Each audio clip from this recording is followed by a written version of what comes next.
es, sí, mi responsabilidad pues es salvarlos. O sea, esa es la misión que yo tengo. Ser facilitador del camino de Dios para que ustedes decidan libremente, por supuesto, aceptarlo, ¿no? Hoy estamos celebrando la fiesta de la conversión de San Pablo. Y el principio que está de fondo es: Pablo no cambia el rumbo, pero el rumbo lo cambia él. Es decir, llega a Damasco, el camino es el mismo, pero él ya no es el mismo. Y la experiencia del cristiano es esto: no cambies nada de mi camino, cámbiame a mí en el camino. Desde esta perspectiva es la vida. ¿Cómo podemos nosotros permitirnos que el Espíritu Santo nos trabaje para que nosotros en el mismo camino, con las mismas responsabilidades, podamos nosotros ir dándole un sentido, digamos, espiritual y trascendente a todo lo que hacemos? Especialmente en lo que se nos ha, si quieres me das sí, ¿lo puedo conducir yo? No, es que lo tendría que compartir usted para darle clic. Si tiene licencia, claro. No, ya puede compartir, pero... Ah, sí, pero ya... Es que, bueno... Voy a cerrar la presentación y compártalo. Y así ya mejor para dar clic.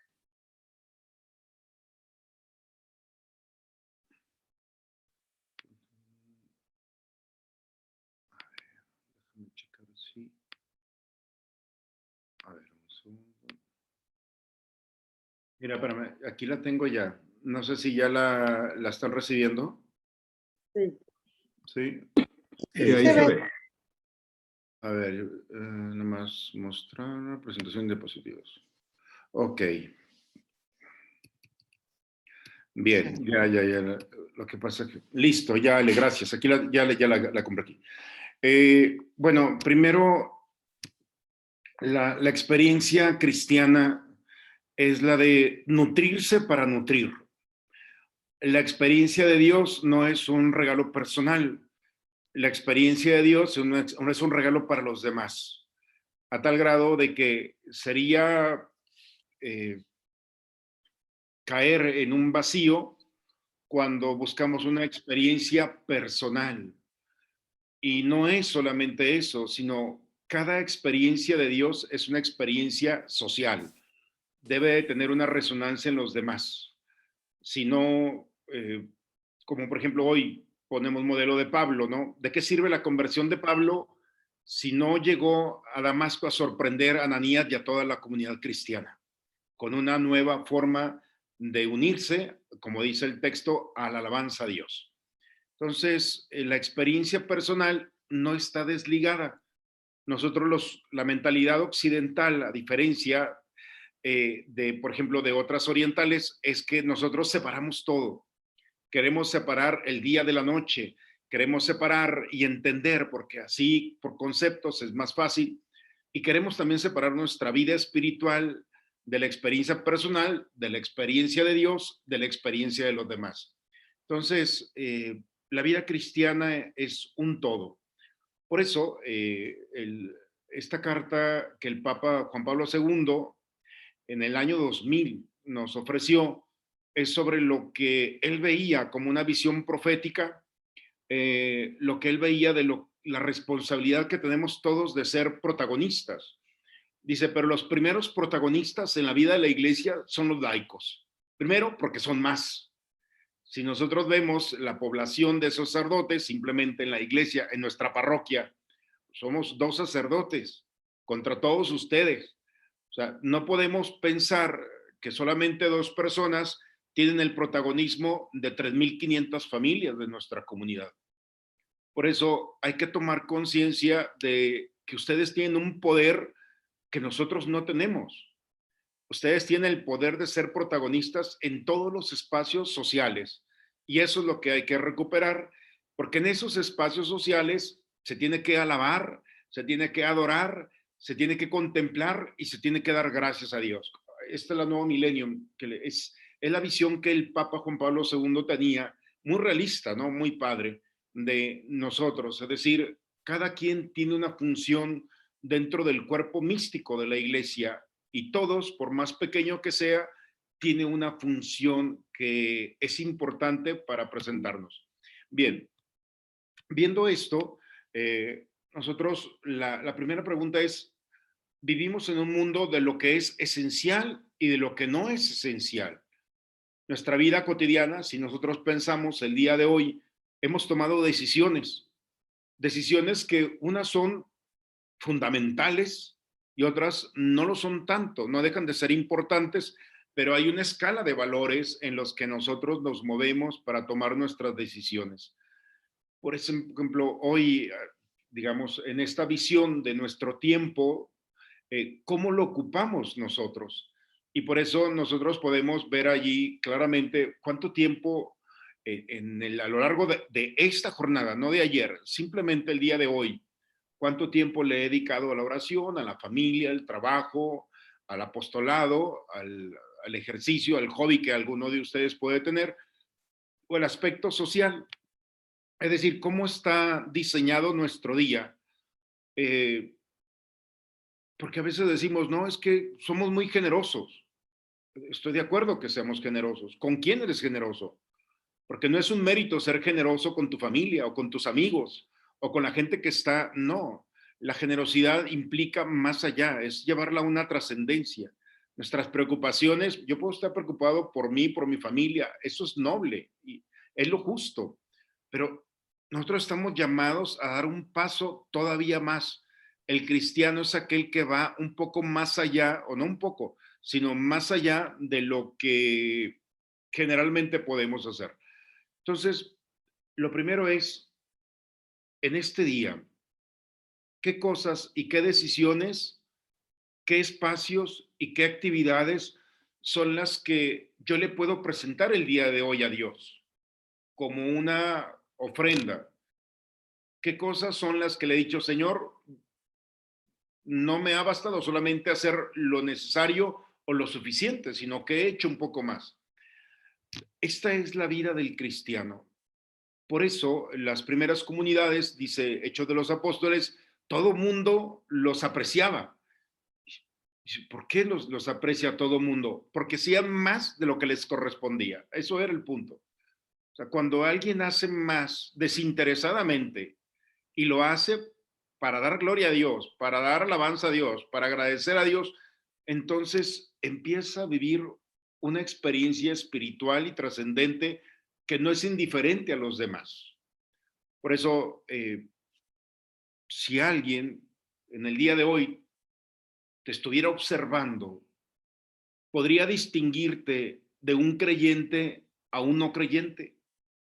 Si el día de hoy te comparan con un ateo, porque hay ateos que son muy buenos, o sea, realmente te puedes distinguir de uno de ellos.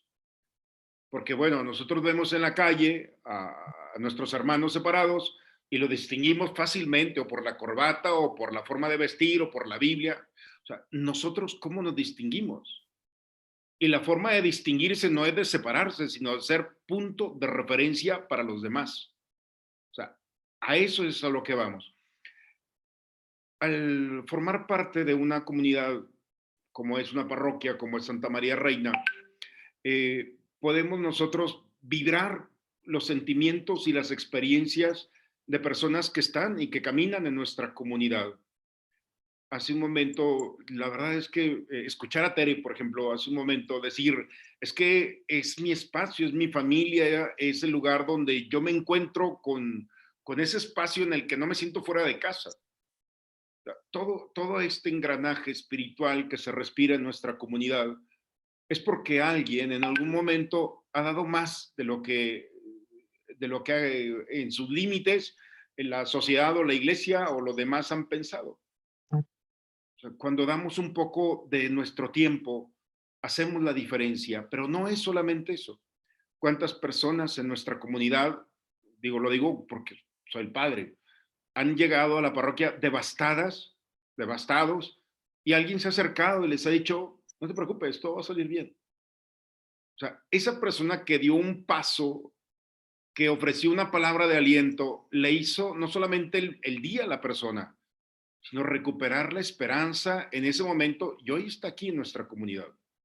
Bien, por eso la propuesta de este momento es darles 5 elementos que pueden ser parte de la espiritualidad cotidiana para que en nuestro camino, en el día cotidiano, podamos nosotros irnos perfeccionando por la gracia de Dios a través de estas formas en las que la iglesia nos ofrece para generar las condiciones espirituales y ablandar, podemos llamarlo así, nuestra mente, nuestro corazón, nuestras decisiones, nuestras preocupaciones, poder abrir ese espacio donde el Espíritu Santo pueda trabajar en nosotros. Entonces, no es nada nuevo. Por eso, quienes ya han prestado su servicio como ministros y quienes están recibiendo por primera vez una catequesis, perdón, me gustaría, ofrecerles estos elementos para que los tengamos en común. La propuesta es, primero, los judíos, porque nosotros tenemos raíz judía, son nuestros hermanos mayores, como bellamente lo decía el Papa Juan Pablo II. Los judíos 3 veces al día oran el Shema Israel, escucha Israel, Deuteronomio capítulo 6. En la mañana, a mediodía y por la tarde, en la víspera del siguiente. O sea, el Shema Israel es escucha pueblo, el Señor es tu Dios, es el único Dios. A Él lo amarás con todo tu corazón, con toda tu alma, con todas tus fuerzas. Esto es una expresión que está tatuada espiritualmente en la vida del judío, a tal grado que 3 veces al día ellos están orando. Independientemente de dónde estén, ellos están así. Bien, los primeros cristianos, en un primer momento, tuvimos esa experiencia. Rezamos el Padre Nuestro, la oración que Cristo nos enseñó. En la mañana, a mediodía y por la tarde. Así como ellos tienen el Deuteronomio 6, el Shema Israel, nosotros, ¿qué más? Que tenemos el Padre Nuestro, la oración que Cristo nos enseñó para sumarnos a su voz. Recordemos que el único que le puede llamar papá a un hombre es el Hijo. Y el único que le puede llamar papá a Dios es Jesucristo, que es el Hijo único. Por eso, en esta pluralidad, cuando decimos Padre Nuestro, nosotros no podemos llamarle a Dios Padre, pero nos sumamos a la voz de Jesús y entramos, ahora sí que por la voz de Jesús, vaya, a las entrañas de la misericordia del Padre. Por eso los primeros cristianos tenían muy claro esto. En el rezo del Padre Nuestro, nosotros no solamente recordamos como el pueblo de Israel algo que tenemos que hacer, sino nosotros en el Padre Nuestro vivimos la experiencia de ser hijos de Dios. O sea, porque el Padre Nuestro es la síntesis de todo el Antiguo y el Nuevo Testamento, es decir, de toda la historia de la salvación. Por eso, bien, en base a esto, la vida de la iglesia se ha constituido a través de una espiritualidad. Así como los primeros cristianos tenían el Padre Nuestro, la vida de la iglesia se fue, digamos, enriqueciendo, no sé qué más le podemos agregar al Padre Nuestro, pero en una espiritualidad de vida cotidiana empezamos a rezar, como los judíos también lo hicieron, con los salmos, a tal grado que los 150 salmos empezamos a rezar con ellos, a orar con ellos. Los salmos tienen 3 elementos. Primero, es una circunstancia humana. Segundo, es una petición de lo que está viviendo el escritor sagrado. Y tercero, es la acción de Dios. Todos los salmos pueden empezar con la alegría, con el gozo, con la tristeza, con la frustración, con el pecado. La primera parte de los salmos siempre es una realidad antropológica, la situación del hombre. Y luego vamos a ver en dónde está situado ese hombre. Al final nosotros podemos decir, parece que este salmista le va a reclamar a Dios, pero todos los salmos terminan alabando a Dios por su presencia. Si ustedes ven cada uno de los salmos, nos vamos a identificar con ellos y vamos a descubrir que la realidad humana es decir, Señor, ven a mí, estoy sediento de ti, soy tierra reseca, no hay nada, soy, hay una expresión, bueno, cualquier tipo de salmo en el que nosotros vamos viendo como una cisterna agrietada y dice, mira cómo estoy. Y al final, después de todo lo que he pasado, al final, Señor, pero que se haga tu voluntad. Pero Señor, yo sé y te alabo porque tú nos acompañas. Los salmos se han codificado o se han unido a tal grado que apareció en el siglo III, siglo IV, una forma muy práctica que hasta el día de hoy nosotros lo vamos viviendo, que es la liturgia de las horas. No sé si alguno de ustedes han escuchado la liturgia de las horas, que es el rezo de los salmos. Para eso, a mí me gustaría invitarlos en sus teléfonos o en sus instrumentos a utilizar ciertas aplicaciones. La sugerencia es la que está aquí, apostólica se llama. Perdón. Esta aplicación, hay una que esta es española, apostólica, y apostólica. Hay dos muy parecidas. Es lo mismo, nomás que una es española y otra es mexicana. Pero prácticamente traen lo mismo. ¿Qué es lo que traen? Bueno, ustedes pueden buscar allí liturgia de las horas y aparece en la liturgia de las horas por la mañana, para mediodía y por la tarde se llaman laudes, vísperas y completas. Son las ordinarias, digamos, las horas ordinarias. Las laudes son en la mañana, las vísperas media tarde y las completas son muy pequeñas por la noche. Son tres salmos por la mañana, tres salmos por la tarde y por la noche, 2 o 1, depende del día. Y entonces la idea es que en la liturgia de las horas nosotros nos sumamos a la oración de la iglesia. Conventos, monjes, cistercienses abandonados o solos en la montaña, sacerdotes, religiosas, consagrados, consagradas, laicos, todos estamos unidos en un concierto con la liturgia, porque son los mismos salmos, los que rezamos todos los días en el mismo día, a tal grado que una forma, por ejemplo, de sumarnos a la oración de la iglesia es a través de los salmos. En el momento en el que tú estás orando con el salmo, está otra parte en otro lugar rezando el mismo salmo en un idioma, en un dialecto. Esa es la comunión de la iglesia. Por eso la liturgia nos une a todos en le llaman una salmodia, que es en un cántico de movimiento, a tal grado que el alma y el cuerpo se unen al cántico de los salmos, porque todos los salmos son salmodios, o sea, nosotros los rezamos, los proclamamos, pero los judíos los cantan. O sea, todo tiene un movimiento, es un canto, a tal grado que nosotros, en la vida ordinaria, nosotros rezamos a través de los salmos. Mi primera sugerencia es tomar como parte de una espiritualidad la liturgia que nosotros vamos a encontrar. Si nosotros nos vamos a la aplicación, inmediatamente la vamos a encontrar y vamos a poder entrar liturgia de las horas y entonces entramos. Y yo, por ejemplo, nosotros tenemos nuestra liturgia de las horas, nuestro libro, pero hoy realmente ya lo dejamos de usar. Todos los padres, las monjas y hasta los monjes ya traemos nuestra liturgia en nuestra palma. Entonces, en el teléfono se ha simplificado de una manera extraordinaria. Entonces, yo quiero invitarlos en un primer momento a unir a nuestra espiritualidad cotidiana en la liturgia de las horas.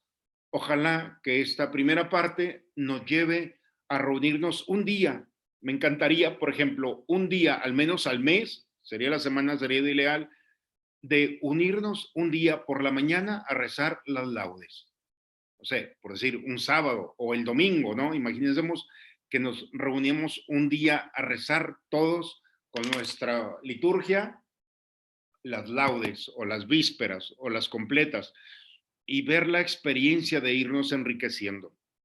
Esta es la primera propuesta, ¿no?, que yo quiero hacerles. Ya hemos visto que los judíos tienen el Shema Israel, que los primeros cristianos tienen el Padre Nuestro, está vigente, por supuesto, y ahora la vivencia de la Iglesia como católica, es decir, de todo el mundo, nos unimos a través de la salmodia o del cántico, a través de los salmos. Entonces, y platicar de esto también, porque los salmos siempre nos van a llevar a encontrar realidades en las que nos damos cuenta que lo que estamos viviendo nosotros ya lo vivieron otros cristianos. Y así como ellos salieron bien librados, también nosotros vamos a salir bien librados. Entonces, son dosis, cada salmo son dosis, pero de una manera tan fuerte, tan poderosa, de esperanza, de gozo, de aliento, de ánimo, de fe, de esperanza, de todo. Es decir, lo mejor están allí en los... Por eso, pues, creo que hay que recuperarlo en nuestra vida cotidiana, especialmente. Entonces, ojalá que esta aplicación apostólica, no sé si ya tuvieron la oportunidad, como quiera, la presentación aquí se va a quedar. El siguiente punto es el rezo del rosario. Para quienes se les dificulta la Biblia, dicen que el primer paso para llegar a la Biblia es el rosario, porque el rosario es la Biblia, es el Nuevo Testamento. Todos los misterios del Santo Rosario son evangelios, desde la infancia hasta la resurrección. Entonces, si nosotros vamos rezando el rosario, vamos teniendo en cuenta los pasajes bíblicos que están y fundamentan nuestra fe. El protestantismo utiliza una técnica que no es mala, pero es una técnica que Lutero ofreció, que es los textos bíblicos a través de citas. Si uno se pone a hablar con un protestante, nos vamos a ver ignorantes, porque lo primero que te van a decir, y Mateo 16:18, ¿qué dice? Pues, o sea, dices, pues, no sabe más que yo. No sabe más que tú. O sea, lo que pasa es que él ha pasado por una memotécnica, es decir, una técnica de memoria que implica aprenderse una cita bíblica. Punto. Es buena, por supuesto, es bueno, está siempre abierta. Los pasajes bíblicos siempre aparecen en aquel tiempo, se han fijado en el Evangelio, en aquel tiempo, o la carta de San Pablo a los Corintios. O sea, si nosotros vemos los textos bíblicos, cómo citaba Pablo, cómo citaba San Juan, en ningún momento utilizó, porque no había todavía la estructura que hoy tenemos. Pero la tradición más sana es tener muy claro, no el pasaje en cita, sino la experiencia del pasaje del que vivieron. Es una nueva forma que nosotros tenemos que recuperar, que le hemos quitado valor. No sabemos exactamente dónde está escrito, pero sabemos que en el Evangelio de Juan, un paralítico fue, de Mateo de Lucas, perdón, fue bajado delante de Jesús para ser sanado y le dijo, levántate, toma tu camilla y vete. Creo que ese pasaje todos lo sabemos. Bien, ¿por qué hago esto? Porque para llegar a entender la escritura, primero debemos de ver de qué se trata. No sé ustedes, sus maestros, pero a mí me decían, para poder leer un libro, primero lee el índice. Y si tú te aprendes el índice, inmediatamente vas a ver de qué se trata el libro y sabes en dónde está. El rosario es el índice del Nuevo Testamento. Desde el nacimiento es el esqueleto y tú ya lo vas a ir llenando, si quieres con textos, si quieres con citas, pero aquí lo más importante no es llenar solamente de textos, sino que cada expresión que se da en el Ave María es bíblico. Es una expresión inspirada, vaya, por el Espíritu Santo, proclamada o por un arcángel, estás repitiendo las palabras de un arcángel, estás repitiendo las palabras de una mujer santa, estás hablando de las palabras de la misma María. Cuando alguien repite palabras de alguien muy amado, nos hacen sentirnos muy bien. Hay expresiones que yo ocupo, por ejemplo, de mis papás o de mi casa o de mis abuelos, en fin, palabras que nos han acompañado a lo largo de nuestra historia familiar. Pero cuando nosotros entramos al discurso de lo que un arcángel ha dicho, esa palabra tiene una fuerza para purificarnos, para sanarnos, para liberarnos. Rezar el Ave María es entrar no en repetir, sino en volver a vivir pasajes bíblicos en nosotros. Por eso, para poder limpiar un vaso, uno puede tomar un trapito y limpiarlo, es muy agresivo, o ponerlo en una fuente de agua que lo esté purificando a tal grado que se purifica, se limpia. El Ave María lo que hace es purificarnos con delicadeza nuestra mente, nuestro corazón y nuestros labios. O sea, es un proceso de purificación. Hay palabras o ideas que nos han acompañado por mucho tiempo y no podemos nosotros retirarlas. Bien, pues hay que darnos cuenta que no podemos solos. Pidamos la ayuda de un arcángel, de María, de Isabel su prima y de toda la iglesia. Entonces el Ave María, repetido constantemente, no es más que una purificación de todo nuestro ser. Por eso, el rezo del rosario no es solamente repetir, es permitir que resuene en nosotros lo que la palabra eterna ha querido revelarse a través, en un primer momento, en la escritura, hoy a través de la experiencia personal en el rezo de la iglesia que le hemos dedicado a la Virgen María. Entonces, el rezo del rosario lo podemos hacer seguido, lo podemos hacer en partes, 10 en la mañana, 10 a media mañana, 10, o sea, 10, 10, 10, 10, 10, y a lo mejor te avientas más de los 50 o de los 60, pero ahí está, no necesitas hacer, pero está repitiendo. O lo ideal, unirte a la iglesia, a nuestra parroquia, a las 7 de la mañana, 7:50, 7 más o menos, y poner nuevamente tu teléfono o participar directamente en el rezo del rosario. ¿Qué hace el rosario? Simplemente purificarte. O sea, creo que todos necesitamos ese proceso en el que nosotros prestamos nuestros labios y no es una expresión hacia afuera, sino es una expresión interna en un proceso de ascesis, de trabajo en la que la Virgen nos va llevando a la experiencia de su Hijo. Entonces, ese es el primer punto. El segundo, perdón. El primero era la liturgia de las horas y el rezo del rosario. Ustedes me van a decir, padre, pues va a estar lleno de rezo todo el día. Bueno, en un primer momento parece, pero ahorita lo vamos a arreglar. A las 12 del mediodía son opcionales. Esto no quiere decir que vayan a tomar todos.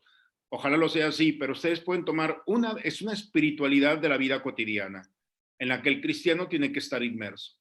El Ángelus, que es la visitación del anuncio, es una tradición cristiana que a las 12, antiguamente las campanadas de las iglesias nos recordaban que a las 12 había un momento en el cual nosotros nos uníamos a vivir la experiencia de la encarnación. ¿Por qué es tan importante la encarnación? Porque nuestra vida de fe depende de dos cosas. O sea, toda nuestra vida de fe no tiene sentido sin la encarnación y sin la resurrección. Esos son los dos elementos fundamentales en los que está cimentado la historia de la salvación. O sea, Dios se encarnó para salvarnos y no solamente para salvarnos, sino para que a través de la resurrección participemos de la gloria de Él. Por eso, estas dos realidades fundamentan nuestra vida cotidiana. El Ángelus es volver a retomar un punto fundamental en la que, como dice bellamente San Agustín, si Dios en su gloria nos sorprendió con la creación del mundo, ¿cuánto más con la nueva creación, con su Hijo Jesucristo, que dio una nueva creación a los hijos que habían perdido la filiación. Es decir, volvimos a ser creados a través de la encarnación. Se restauró todo nuevamente. Por eso, bueno, creo que el Ángelus es una oración muy sencilla, dura 5 minutos máximo. Entonces, 5 minutos, el ángel del Señor anunció, he aquí la esclava del Señor, y el verbo de Dios se hizo carne, punto, se acabó, ya no hay que agregarle más. Esta oración del Ángelus es a las 12 del mediodía. Entonces, bueno, es una nueva manera de poder aprovechar a las 12 del mediodía en cualquier lugar donde estemos un momento de espiritualidad. Bien, nos vamos al punto fundamental, que es la Eucaristía, en la que vivimos los 3 elementos importantísimos para la vida de fe. La experiencia del hombre, es decir, la esencia del hombre, está diseñada, como los mismos griegos nos lo decían, ellos han definido al hombre como un ser en relación. El hombre es un ser en relación. Desde nuestra concepción vivimos esta experiencia, relación de Dios que da la vida, relación de la madre que nos da la vida, relación de nosotros con un mundo que nos espera. Todo está en base a una relación, a tal grado que una persona sana es aquella que se relaciona con los demás y permite que los demás se relacionen con él. Cuando una de estos dos vínculos está afectado, es una persona que está mal de sus facultades. Una persona sana es quien abraza y se deja abrazar, punto. O sea, esa es la dinámica, es la esencia. Hemos sido creados pensando en la relación, porque esto es el amor. El amor es precisamente esto, la relación. Por eso el Padre, el Hijo y el Espíritu Santo, no podríamos entender a un Dios que no se relaciona. Se le llama perijóresis en teología. Quien ama, su esencia es relación. Y por eso el hombre, como es fruto del amor, está llamado a relacionarse.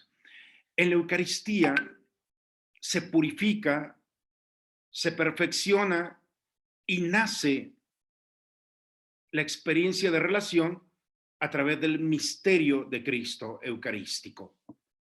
En la Eucaristía, en un mismo momento, nos relacionamos con Dios, nos relacionamos con nosotros mismos y nos relacionamos con los demás.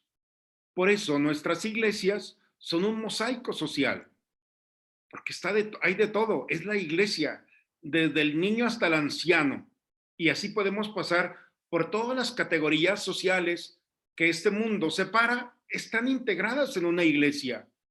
Y por eso, esto es lo que no checa muy bien para la lógica de este mundo, pero sí para la lógica de Dios. Se le llama inclusión.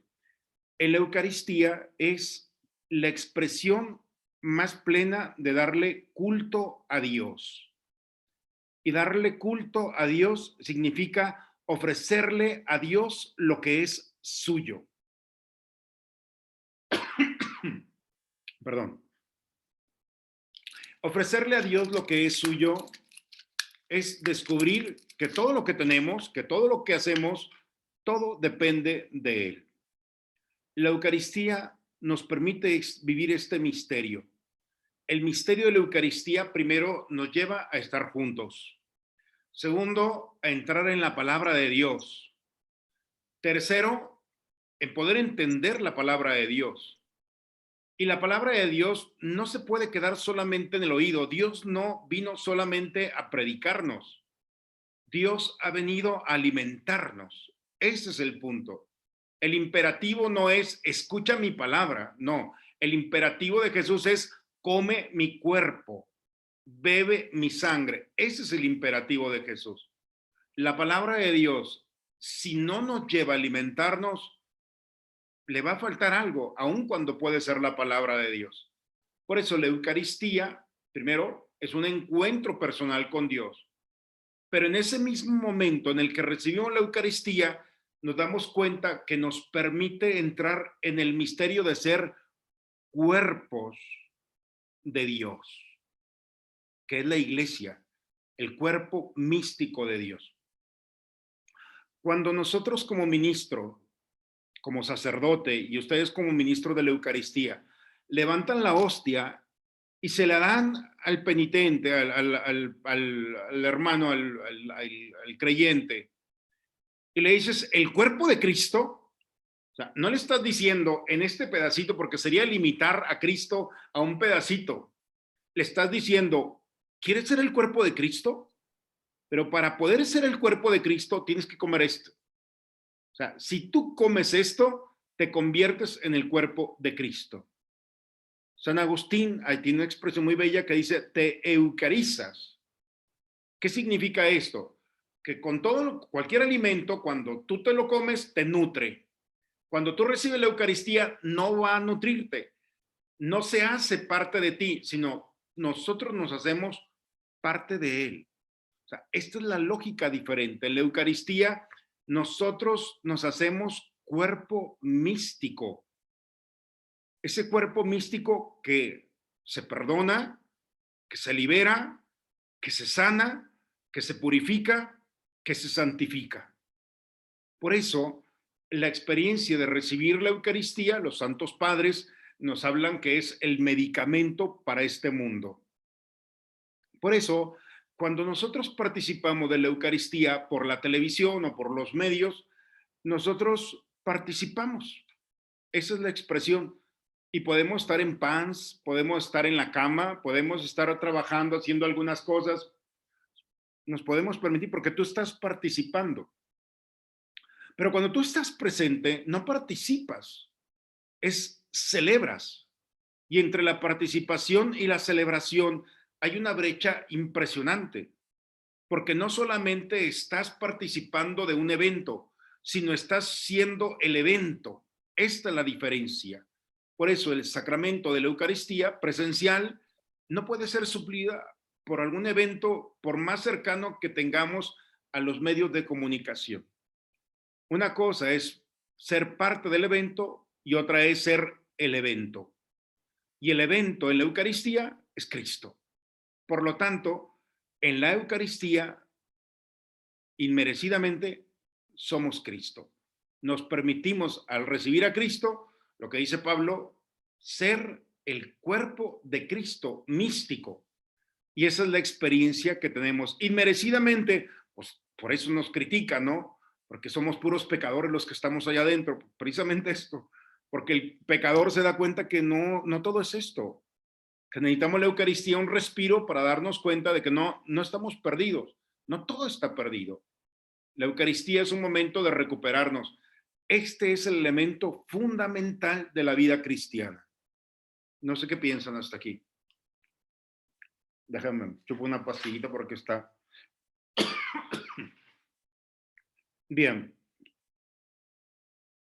En pocas palabras, la Eucaristía es permitir que tu humanidad sea elevada inmerecidamente y por la gracia de Dios a ser el cuerpo de Cristo.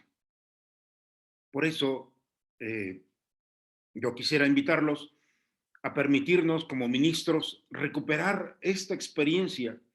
No es lo mismo verla en una televisión, que por esta pandemia pues no ha habido otras opciones, pero una cosa es que no te puedes quedar con el evento, tienes que ser el evento, no ser parte del evento, porque no vas a ser parte del evento, eres el evento.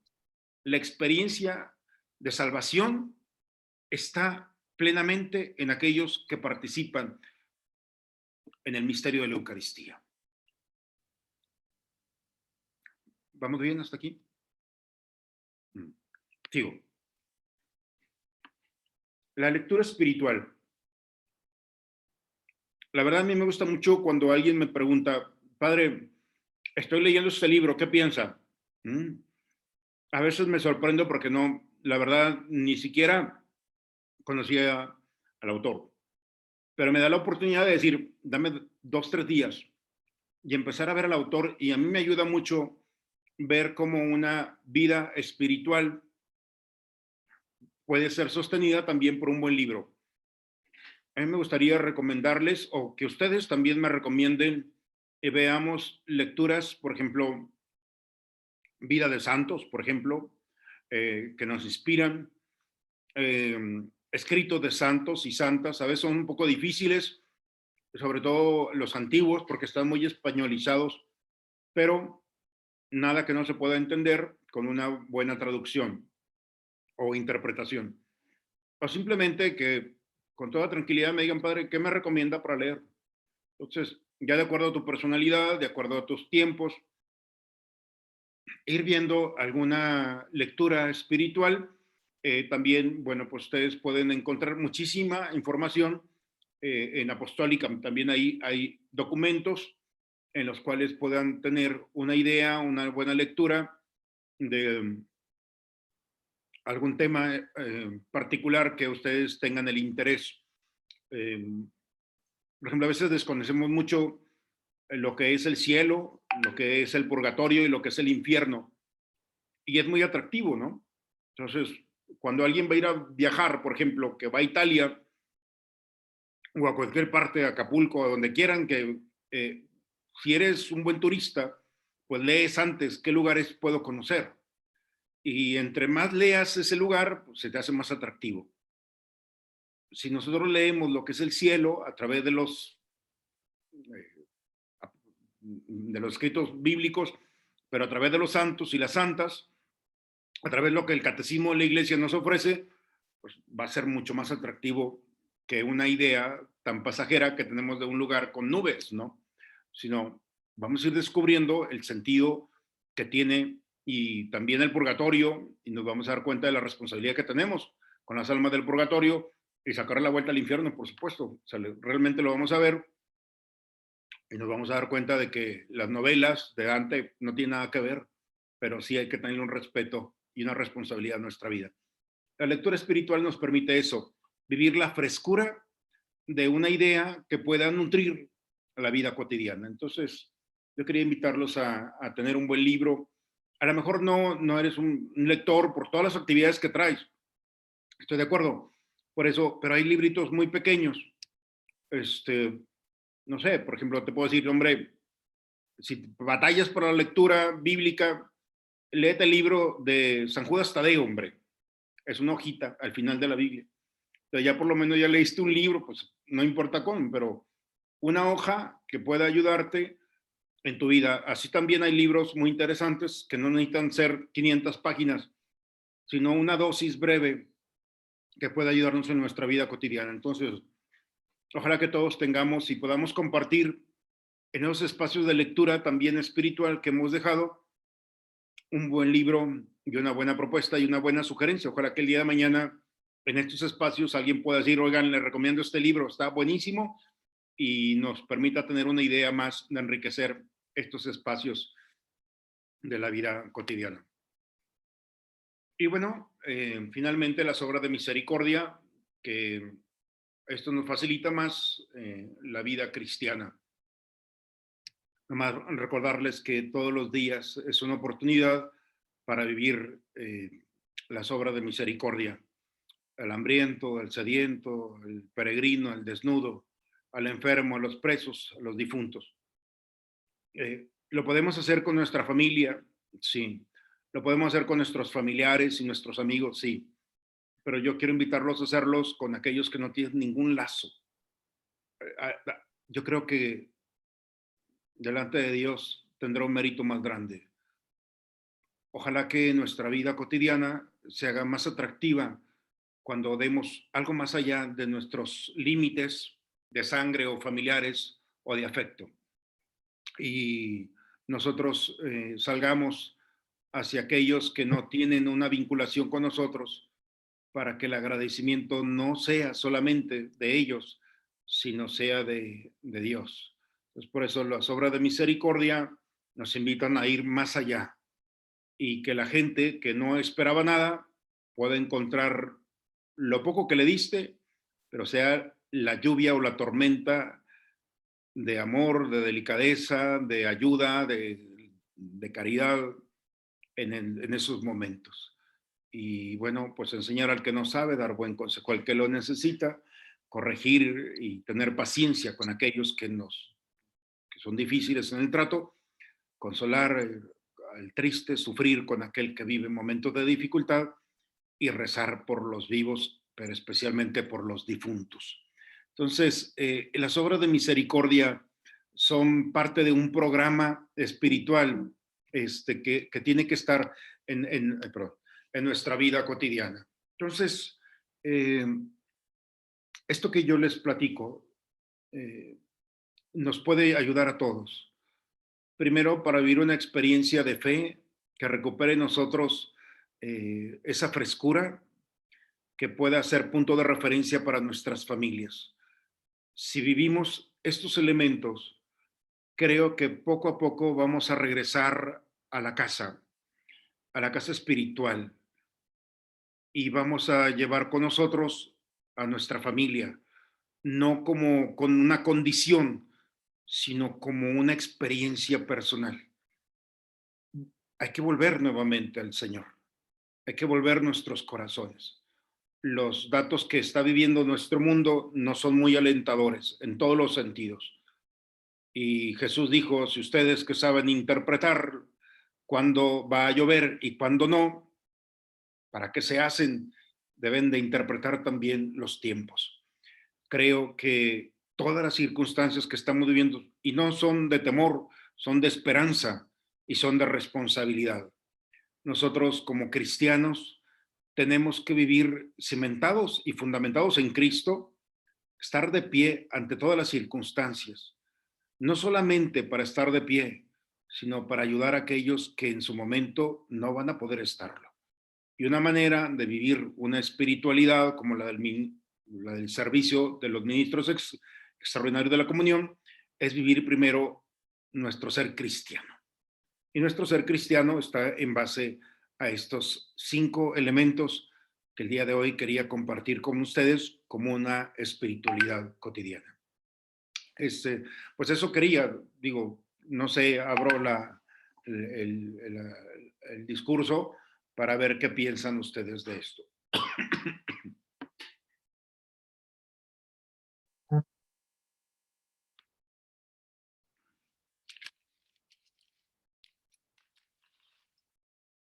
¿Hay algún comentario, alguna?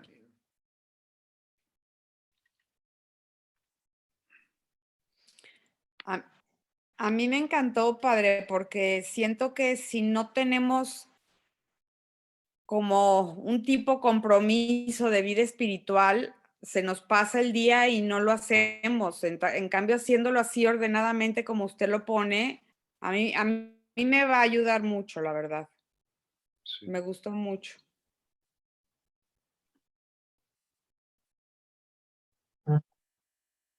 Yo creo que, primero, muchas gracias, padre, por la catequesis.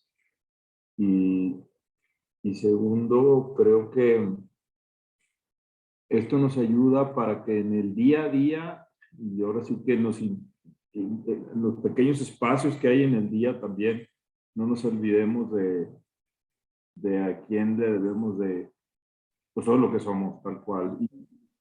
Y viéndolo desde otra arista, es, si nos descuidamos un poco, el enemigo se mete por cualquier grietita que tenemos. Y el hecho de despertarte y rezar y al mediodía acordarte y en la tarde y en la noche leer y tener un libro, o sea, realmente eso nos va fortaleciendo el espíritu, creo yo, y nos va también dando más defensas para poder enfrentar cualquier tentación que siempre se nos presenta, y que siempre está también el otro está constantemente tratando de bombardearte de alguna forma para tratar de alejarte, ¿no? Entonces creo que esta es una excelente receta, así lo veo, como para poder perseverar. Uh-huh. Así es, Luis, gracias. Muy bien, pues. Nosotros, bueno, en lo personal también me gusta la propuesta, y bueno, pues cada quien lo va a ir adaptando a sus tiempos y a sus posibilidades. Sí. Pero a nosotros como familia nos ha funcionado, que puede ser como adicional y también te lleva 5 minutos, que cuando inició la pandemia, de hecho lo propusieron en Samara, el Salmo 91 a las 3 de la tarde. Nosotros hacemos una pausa, nos reunimos todos y es como un cargar pila y hacer una pausa, respirar y continuar. Entonces, como que adicional a eso, que también te lleva súper poquito tiempo. Yo sé que ahorita las propuestas que nos dio son como así universales, pero el Salmo 91, además de que con lo que estamos viviendo te sientes así súper protegido y a nosotros nos encanta. De hecho, los niños ya se lo saben y nos encanta rezarlo juntos. Qué bonito. Pues sí. Digo, estos, como dice Nadia, hay formas muy originales y muy bonitas que pueden aplicarse y estoy seguro que son herramientas para la vida de la familia, ¿no? Bueno, a mí me quedó, híjole, me llevo esto, me quedó muy grabado, padre, el que usted mencionara que no formamos parte del evento, somos el evento. Y muchas veces no podemos explicar a los demás la importancia de estar presente en la iglesia ahora, en la Eucaristía. Entonces, esto me llegó mucho y me lo llevo. Y bueno, voy a hacer un comentario. Lo dijo usted ahorita, esta parte de estas 5 propuestas nos hacen pensar que vamos a estar rezando todo el día, pero dijo padre al final, dijo, no, les voy a explicar más adelante que no es así. ¿Por qué eso? Ah, muy bien. Negociar. ¿Cuántos, Así padre? es. ¿Cuántos saben, María? Así es, para poder salvarte, como dice el Alfa. Siempre el plano económico tiene que estar presente, ¿no? Entonces, ¿qué es lo que tengo que hacer para adquirir esto? Bueno, definitivamente la única que no puede negociarse es la Eucaristía. O sea, dominical, estamos hablando. O sea, esa es entre semana, bueno, pues es una oportunidad. Si nosotros tomamos un elemento de estos 5, el que tú quieras, se van a ir sumando automáticamente, una nos lleva a la otra. O sea, esta es la experiencia, el proceso de fe siempre nos va integrando al cuerpo de Cristo. No sé si ustedes cuando empezaron a rezar, rezaban 1 minuto y se hacía larguísimo. Y luego ya alcanzamos la estabilidad de 1 minuto y pasamos al segundo minuto y al tercer minuto a tal grado que poco a poco, sin darnos cuenta, lo que nos costaba en 1 minuto, hoy podemos estar 5 minutos, no pasa nada. La espiritualidad es así, es un proceso en el que si tú empiezas rezando el Ángelus te va a llevar no solamente a una obra de misericordia, sino te va a llevar también al rezo del rosario, por ejemplo. Y el rezo del rosario te va a llevar a la Biblia, como decía hace un momento. Es decir, paso a paso te vas sumando y te das cuenta que no vas a dejar de hacer lo que haces ahora, sino se va organizando tu día y tus espacios en base a una espiritualidad. Muchas veces pensamos que darle tiempo a Dios es quitarnos tiempo a nosotros, ¿no? Por ejemplo, si a las 12 dejo el Ángelus, o sea, rezo el Ángelus, pues que yo puedo hacer otra cosa a las 12. Perdón, todavía. Y nos damos cuenta que si tú le das un espacio al Ángelus, hablo porque es lo que dura menos, de todo esto es lo que dura menos.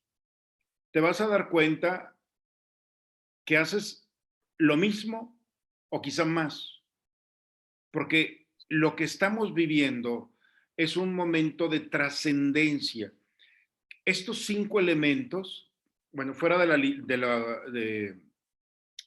libro de espiritualidad, todo es parte de la revelación.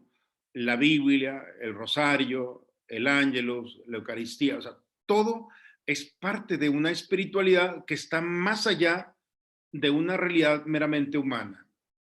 Por eso, si tú empiezas con una cosa, en menos de lo que tú te vas considerando, se van sumando las otras. Y te das cuenta de que se integran perfectamente a tu vida cotidiana. Por eso te decía, hace un momento Lalo decía, bueno, vamos a negociar. Bueno, la mejor negociación es, empieza si quieres por una.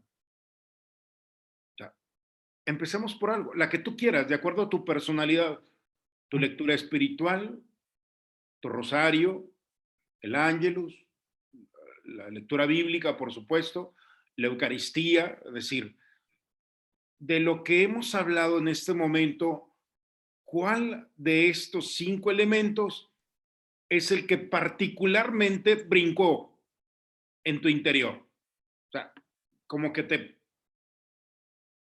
Y ahí está el camino. Empecemos con esa. Y esa, poco a poco, te vas a dar cuenta. Y claro, o sea, a mí me gustaría acompañarlos en este camino, vaya, en el poder decir, ¿y qué sigue, padre? Y bueno, ver la manera, porque pues esa es mi forma de acompañarlos, ver la manera de irlos acompañando y del paso y del sumarse a tal grado que ojalá que muy pronto todos vivamos estos 5 elementos como parte de una respiración natural de nuestra vida espiritual. Empiezo con 1 o con 2. Digo, realmente es cuánto le puedes dar en tu día. Por ejemplo, tu rosario, 10 Aves Marías en la mañana, 10 a media de mañana. O sea, realmente, ¿cuánto tarda eso? O sea, es una espiritualidad de la vida cotidiana. Hay quien dice los 5, pues órale, qué padre, ojalá, pero poco a poco vamos a tratar de este año y quizás nos tardamos más, ¿no? Pero no importa, el tiempo es lo de menos, no es una carrera, lo importante es una experiencia. Sí, el chiste es proponernos hacerlo. Hay que empezar, ¿no? Ujú. Y si ya lo hacemos, bueno, hay que pasar entonces al siguiente, que hay quien puede decir, es que yo ya rezo el rosario todos los días, ¿y el ángelus? Pues también, y la lectura espiritual, no, bueno, ok, vamos a saltarnos a eso. Yo ya participo de la Eucaristía, ok, la veo todos los días en televisión, excelente, pues ahora se parte del evento, ¿no? Entonces vamos a darle ese espacio en el que tenemos que recuperarlo. Estoy seguro que si al final de nuestros días recuperamos estos 5 elementos en nuestra vida espiritual y cristiana, vamos a ser un punto de referencia y de atracción para aquellos que encontramos en el camino, especialmente para nuestra familia. Ujú. Ok, Perdón. Muy bien. Bueno, puestos. pues no sé si hay algo. Sí, Celina. Pues, No, que puestos, ya estamos puestos. sí, digo, es una oferta, Sí, es claro. una propuesta muy libre y eso es lo importante, que sin dejar de pasar el tiempo, empecemos con algo. Ujú. Y empezando con ese algo, vayámoslo compartiendo en este caminar de vida cristiana, en un servicio a nuestra comunidad, a nuestra parroquia, como son los ministros de la Eucaristía. Una Muy bien, pues sesión, muchas gracias. padre, lo que podemos hacer es justamente compartir cómo nos fue en este mes, tratando de empezar con, pues ahora sí, con estas 5 opciones que nos presenta, padre, para que pues ahora sí que vayamos anotando y lo compartimos la próxima sesión. Sí, digo. Y entonces vamos caminando y pues me encantaría, digo, poco a poco ir viendo y acompañándolos en este proceso que el día de hoy volvemos a retomar en la espiritualidad comunitaria propia de los ministros de la Eucaristía. Muy bien. Bueno, pues agradezco mucho el que hayan dado un momento, un espacio que sea también parte de nuestra espiritualidad. Bien. No sé si hay algo más. Yola, ¿hay algo más? ¿Vas a comunicar un poquito sobre lo de el acompañamiento en las misas? ¿Me comentas? Ale. Ay, perdón. Pensé que le estabas preguntando al padre. Este- O bueno, tengo al padre, el que guste. No, nada más que a partir de esta semana vamos a incluir en las misas a los nuevos. Entonces, la idea de eso es que estén observando, acompañando y siendo acompañados, ¿verdad? Por los viejillos. Entonces, ahí estar atentos, pues los viejitos, para acogerlos, para irlos instruyendo. Y ustedes, pues bueno, lo que queremos es que en estas siguientes semanas los vamos a rolar en las diferentes misas, ¿no? Para que ustedes observen también cómo es una misa de 12 y cómo es la misa de 9 de la mañana, porque pues bueno, es diferente cada celebración. Entonces, la idea es que se vayan turnando y también que estén pues en contacto con los otros ministros. Entonces, ahorita vamos a lanzar pues la primera propuesta de esta semana. En caso de que ustedes no puedan por alguna situación, ya nada más nos informan. Y ya vemos para que la siguiente semana a lo mejor ya los pongamos en otra misa. ¿Ok? Era eso, creo que nada más, padre. No sé si había otra cosa.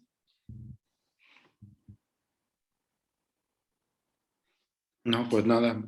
Nomás sigamos pues caminando y con los cuidados propios de este tiempo y a seguir buscando que la presencia de Dios siga, pues primero estando presente en nuestros hogares, y recibiendo también a nuestra comunidad, que todo, hasta el día de hoy, gracias a Dios, sigue estando fiel, sobre todo en las misas de la mañana, sigamos teniendo la misma, y por la tarde, bueno, pues la comunidad que se reúne, siempre con intenciones que por la mañana es una comunidad estable, generalmente una comunidad que viene a celebrar, y por la tarde siempre es una comunidad que vive el dolor y que hay que vivir la compasión con ellos, porque son comunidades, personas que vienen con sus dolores de pérdida de seres queridos. Generalmente es la misa de las 6. Entonces, es la dinámica de los 2 días. Entonces, de la mañana y de la tarde, tenemos siempre al cuidado, ¿no? Muy bien, bueno, pues de mi parte es todo. Les agradezco mucho. Padre, ¿Les parece? Sí. nada más, no sé si se acuerda que hace como una semana me dijo que nos iba a mandar un escrito de lo que quería decir la campana. ¿Sí? Tiene razón. No, San Agustín, claro.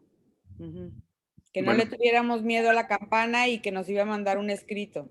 Sí, yo creo que son de las cosas prácticas. Muy bien lo de la campana. O sea, hace cimbrar el corazón. Y tiene que ser ese punto de referencia, sobre todo para quienes ya somos habituados a escucharla, pues, pero la gente que llega nueva y escucha, se dan cuenta, tiemblan, ¿no? O sea, como que no se les espera. Entonces... Nomás hay que usar unos tapones, padre, porque yo le hice así y me fui con ganas y... ¿En serio? Sí, o sea, haz de cuenta que aquí, no, o sea, sí me tengo que poner un tapón, sí le hice demasiado fuerte. Pero nos manda el escrito, ¿lo busca y nos los manda? Sí, de San Agustín. Muy bien. Ok. Bueno, pues gracias, una bonita noche. Dios los siga bendiciendo y que la conversión de Pablo sea también nuestra conversión para caminar siempre agradeciéndole al Señor su presencia en nuestro camino. El Señor esté con ustedes. Y con tu espíritu. La bendición de Dios Todopoderoso, Padre, Hijo y Espíritu Santo, descienda sobre ustedes, sobre sus familias y permanezca siempre. Amén. Santa María, Reina de los Apóstoles, ruega por nosotros. Bien, bonita noche y gracias a todos. Gracias. Igualmente. Gracias. Pendientes por la carnita de por Zoom. Yes. Okay. Buenas noches a todos. Buenas noches, Ramón. Buenas noches. Bienvenido, José Luis. Gracias, Lalo. Prepárate para el viernes. Bien, pareja. Que te deje Mariana nada más, porque... Claro. Lalo, ya no vayas crudo a misa, por favor, Lalo. Ya iré después. Lo crudo no, Lalo, es muy feo. Ramona es. Buena semana. Cuídense. Bye. Bye.